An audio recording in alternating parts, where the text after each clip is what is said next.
Bom, gente, vamos lá. O Jones Manuel, que tem um canal que eu inclusive respeito muito, admiro muito, não sou assíduo no canal, mas frequentemente assisto alguma coisa e tendo a gostar, embora possua várias divergências, né? Ele fez um vídeo recomendando um artigo que está dentro de um livro, tá? De um autor chamado Armando Boito Júnior. O nome do artigo é O Estado Capitalista no Centro, Crítica ao Conceito de Poder de Michel Foucault, e a partir desse artigo o Jones Manuel vai comentar um pouco então, né, e vai recomendar esse artigo como um bom artigo para a gente poder lançar uma crítica ao que seria, de certa forma, o conceito de poder em Michel Foucault, tá? O próprio Jones Manuel, ele admite que o autor, no artigo, ele não desenvolve muito bem o conceito de poder em Michel Foucault e que pode realmente deixar a desejar, tá? Mas mesmo assim, ele termina o vídeo dizendo que o artigo é muito bom e falando sobre uma série de coisas que eu vou comentar aqui.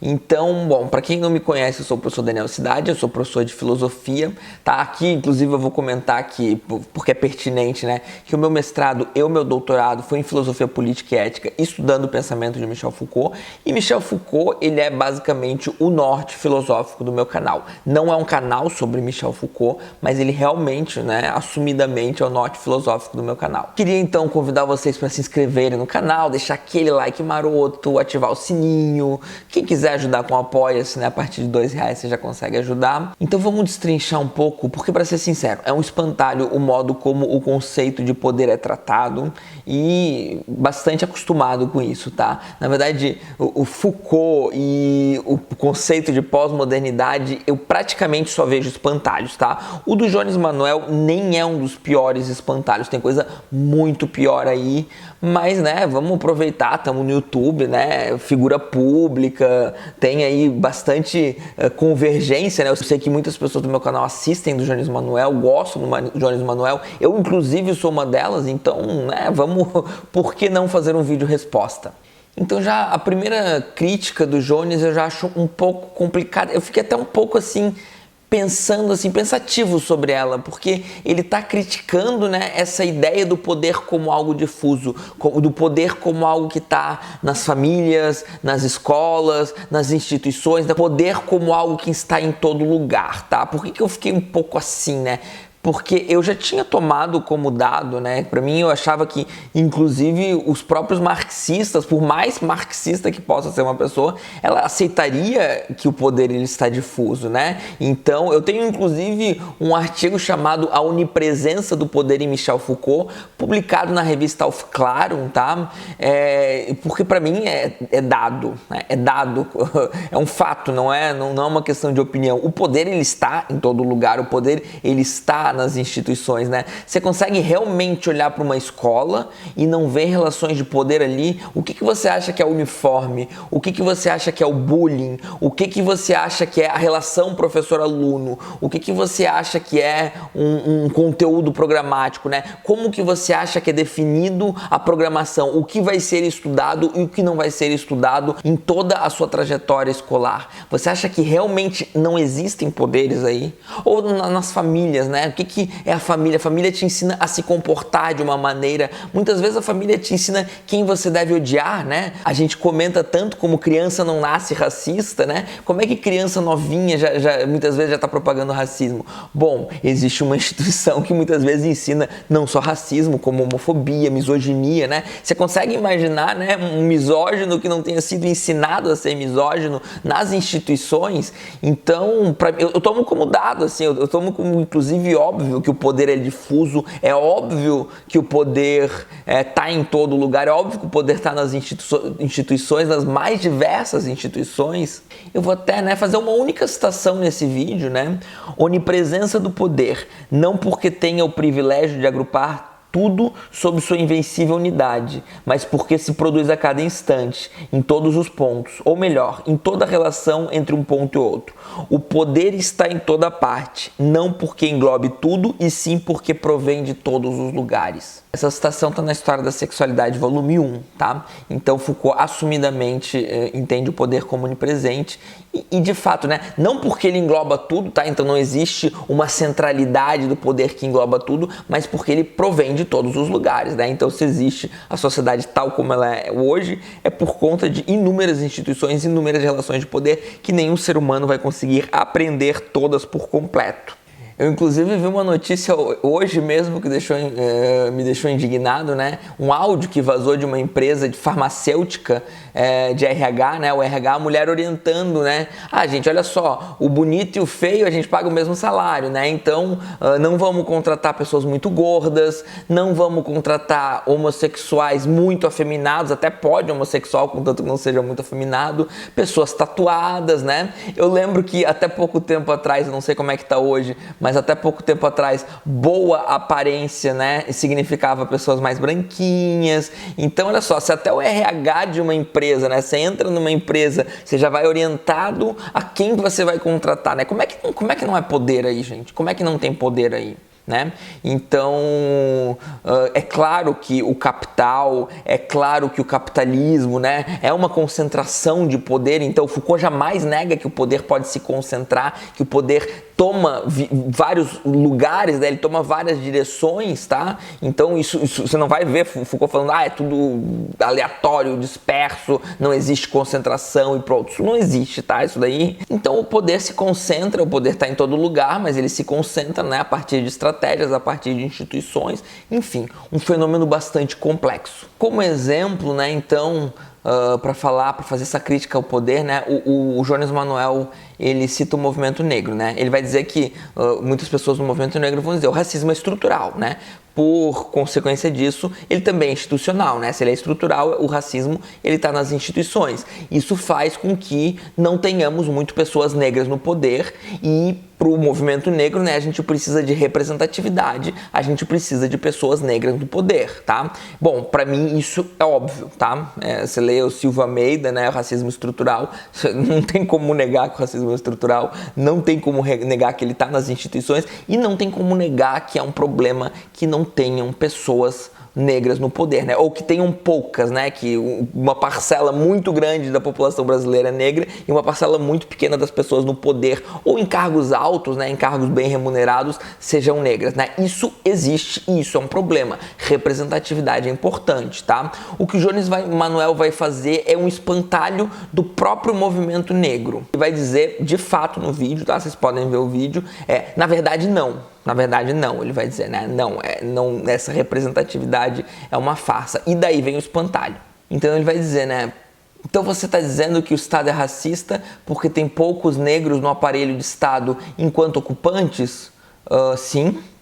Se o Estado não fosse racista, né, tem um negro, tem um branco, né, a chance é aleatória, né, a chance do negro ir ocupar um cargo alto ou do branco seria 50-50, né, se tiver uma equivalência matemática, não existiriam forças que levam os brancos a ocuparem os locais de poder e não levam os negros a ocuparem locais de poder, exceto na qualidade de exceção. Ainda não veio espantalho, né? O espantalho é quando o Jones Manuel fala: se você mudar a cor da burocracia do Estado, o Estado vai deixar de ser uma estrutura dinâmica de racismo estrutural? Não. Se você mudar simplesmente a cor da estrutura do Estado, nada muda, né? Você tem, de fato, a gente tem exemplos concretos de pessoas negras que vão para o Estado para representar o interesse de pessoas brancas. O Holliday é um exemplo disso, né? O Holliday do MBL, ele diz numa entrevista para o Rafinha Bastos que uma das coisas que motivou ele a política é que ele ele achou muito injusto cotas para negros, né? Então, olha só, a motivação dele é a cota para negro, né? Ele é negro e ele foi motivado a ir para a política porque ele acha tanta coisa injusta no nosso país, né? Para motivar uma pessoa a ir para a política, e foi a cota para negro que motivou ele a ir para a política, tá? Então presta atenção, gente, não tem de fato nenhum Foucaultiano, não tem nada em Foucault que nos leve a pensar que se a gente simplesmente mudasse a cor das pessoas do Estado, se a gente simplesmente começar a botar pessoas negras de maneira artificial no poder, o Estado vai mudar e vai melhorar e vai deixar de ser racista. O mesmo vale para os movimentos das mulheres ou dos homossexuais, né? Existem mulheres que estão lá para representar o patriarcado no Estado, tá? Então não é só colocar mulher que vai resolver o problema, né? A gente precisa colocar pessoas que, inclusive, representam os interesses dessas minorias, né? A representatividade é isso, né? Não é só ter pessoas negras ou ter mulheres ou ter outras, né, outras minorias que não são representadas. É ter pessoas dessas minorias representando os interesses dessas minorias, senão não faz nem sentido. Ele vai dizer que isso é uma visão instrumental de poder, né? Como se o Estado fosse apenas a visão ideológica daqueles que ocupam o poder no Estado, né? Isso é uma visão totalmente instrumental. E mais uma vez a gente tem um espantalho, né? Porque uma coisa é você dizer que o Estado é apenas a visão ideológica daqueles que ocupam os cargos de poder no Estado. É claro que o Estado não é só isso, né? O Estado tem aparelhos, o Estado é uma máquina extremamente complexa que envolve inúmeros fatores, inclusive os meios de produção, inclusive os interesses das pessoas, inclusive as crenças, as invenções, as lendas, as ideologias, as religiões. O Estado é uma máquina extremamente complexa, né? A sociedade é uma máquina extremamente complexa. O que é verdade é que a ideologia e a cor das pessoas que estão no poder é relevante, tá? Ela não é 100% determinante. Uma coisa é dizer é relevante, outra coisa é dizer é determinante, tá? Um branco pode estar lá e fazer um trabalho melhor para os direitos das pessoas negras do que um negro, né? Agora, isso não minimiza o fato de que se as pessoas negras não estão alcançando as posições de poder, é porque o Estado é racista.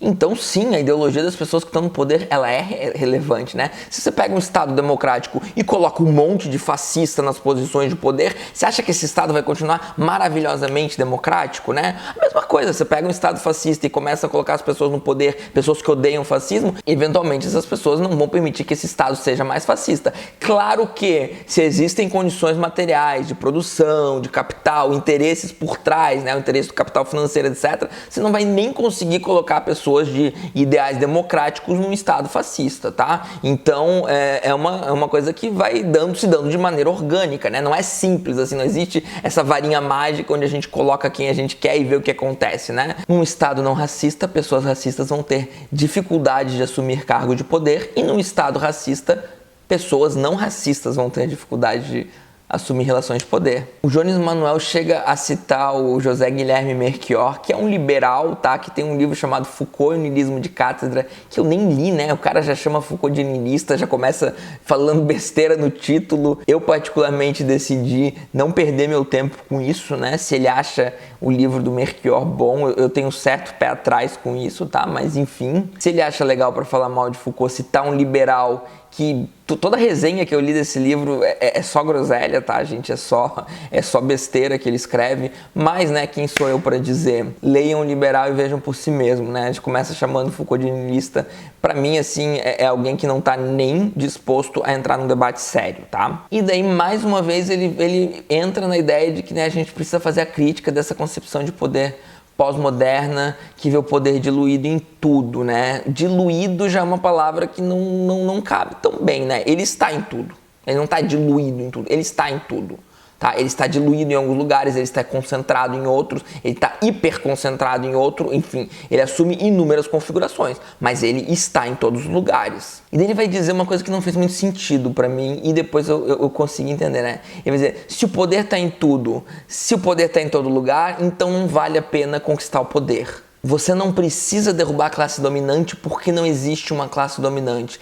Essa eu confesso que continua não fazendo sentido, tá? Mas a primeira, né? Se o poder tá em tudo e tá em todo lugar, você não precisa derrubar o poder. Eu acho que ele ainda tem a concepção de que o poder é algo ruim, necessariamente ruim, tá? E isso é uma coisa que Foucault já desmistificou e que realmente Foucault bate na tecla várias vezes, porque realmente é como se tivesse quase na corrente sanguínea do modo como a gente vê o mundo, a ideia de que o poder é algo necessariamente ruim, né? Então, se ele tá em tudo, então perdemos a batalha, tá? Isso é proveniente de Platão, de uma concepção platônica do mundo, né? Onde que cria um outro mundo, o mundo das ideias, um idealismo, né? Onde existiria o mundo inteligível, né? Então, no mundo inteligível as coisas simplesmente fluem, emanam, enfim. não vou adentrar em detalhes assim muito metafísicos, tá? Mas é como se as relações de poder sujassem, né, as relações de conhecimento, trouxessem algo de ruim, tá? E quando na verdade não, quando na verdade o poder ele está em todo lugar e o poder ele é neutro, o poder ele é simplesmente o modo como os seres humanos interagem entre si. O próprio Foucault vai dizer, né, o poder ele diz respeito à maneira como os homens são governados uns pelos outros, né? Como o meu comportamento necessariamente influi no seu comportamento, as minhas crenças influem nas suas crenças, o modo como uma sociedade se organiza influi no modo como os indivíduos vão se comportar e por aí vai. Então, se você defende uma sociedade fascista, se você defende uma sociedade autoritária, se você defende uma sociedade onde não tem problema nenhum que as pessoas morram de fome, você tem relações de poder. Tá? Essas relações de poder, elas permitem que você defenda essas atrocidades, elas inclusive criam crenças, argumentos, justificativas, desejos, medos, qualquer coisa necessária para que essa ideologia, para que esse modo de ver o mundo exista. Mas se você defende a emancipação de uma classe trabalhadora, a liberdade dos indivíduos, direitos humanos, o direito, né, então, a se alimentar, igualdade entre gênero, igualdade racial, qualquer igualdade que seja, qualquer liberdade que seja, você também está dentro das relações de poder, tá? Então a ideia de que, né, se o poder está em todo lugar, não vale a pena lutar e batalhar por ele, eu diria que é o oposto, é justamente porque o poder está em todo lugar que vale a pena lutar e batalhar por ele. Porque, né, fica a pergunta, você prefere viver numa sociedade fascista ou numa sociedade livre, democrática, com uma classe trabalhadora emancipada, com respeito às pessoas negras, aos homossexuais, às mulheres, enfim, toda aquela coisa que a gente está cansado de desejar, né? Pelo menos pessoal, presumo que o pessoal que frequenta o canal aqui esteja. Então, a sociedade mais livre que já existiu ou irá existir e a sociedade mais totalitária que já existiu ou irá existir são ambas frutos do poder, tá? Então, é por isso que a luta pelo poder ela é muito importante, tá? Foucault, ele não está querendo diluir, ele não está querendo diminuir a luta por poder, né? Dizer que não existe classe dominante. Não, nossa, Foucault, Vigiar e Punir, a conclusão de Vigiar e Punir é basicamente que a classe dominante cria todo um sistema penal para colocar pobre na cadeia e para que os crimes dessa classe dominante não sejam considerados crimes e não coloquem eles na cadeia para que eles possam criar delinquentes e usar esses delinquentes para manipular as relações de poder, né? Então dizer que em Foucault ou Foucaultianos, né, não existe classe dominante, tanto faz, assim, é um erro assim que eu chamaria até de bastante grande, bastante grave, tá? Então não, a concepção de poder de Foucault, ela tem o objetivo de intensificar as lutas, né? É importante a luta da classe trabalhadora? Mas é importante a luta raciais, é importante as lutas em relação de gênero, todas essas lutas que permeiam todas as instituições sociais, elas são válidas, tá? Quando Foucault critica, por exemplo, a União Soviética, né? Ele vai dizer, olha, né, tentaram mudar as relações de produção, pô, legal, mas não mudaram várias outras instituições, né? Tentaram manter certo estilo de vida, né? Certo tipo de família, certo tipo de governamentalidade, né? Então Foucault não está criticando o radicalismo, por exemplo, da União Soviética. Foucault está criticando a União Soviética porque ela não foi suficientemente radical, ela não mudou suficientemente as bases da sociedade, tá? É uma crítica quase oposta do que o Jones Manuel está fazendo ao conceito de poder em Foucault, tá? Como se o conceito de poder em Foucault esvaziasse o poder, esvaziasse a luta, quando na verdade é aumentar, é preencher, é mostrar que essa luta que está nas relações, né, das classes trabalhadoras, que está nas relações de produção, ela está em vários outros lugares, ela é mais complexa e justamente mais difícil de aprender. Por isso que a gente chega, né, nessa pós-modernidade, onde realmente dá certo mal-estar, né, porque a gente vê que a coisa é complexa demais para um indivíduo, é complexa demais para a gente achar que a gente tem controle sobre o mundo e para a gente, né, acreditar tanto assim, de maneira tão ferrenha em ideologias e em metanarrativas. Então, né, quem já acompanha o canal já entende mais o debate, que também não tem como trazer ele para cá, tá? Mas é isso, espero que tenham gostado e boa noite.